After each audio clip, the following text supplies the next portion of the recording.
Unti-unti nang mararanasan sa bansa ang malinsangang panahon habang patuloy na humihina ang northeast monsoon o amihan. Ayon sa Pag-asa, asahan ang tuluyang paghina ng amihan sa susunod na 2 araw, ngunit bahagyang lalakas sa weekend. Ang easterlies pa rin ang makakaapekto sa malaking bahagi ng bansa ngayong hanggang Biyernes. Apektado ng easterlies ang Dinagat Island, Eastern Visayas at Surigao del Norte na makakaranas ng kalat-kalat na bagulan at thunderstorms na maaaring magresulta ng pagbaha at landslides.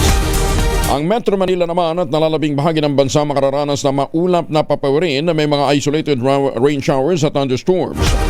Sinabi ng Pag-asa, sa ngayon, walang low pressure area o sama ng panahon na maaaring maging bagyo ang namomonitor sa loob at labas ng Philippine Area of Responsibility.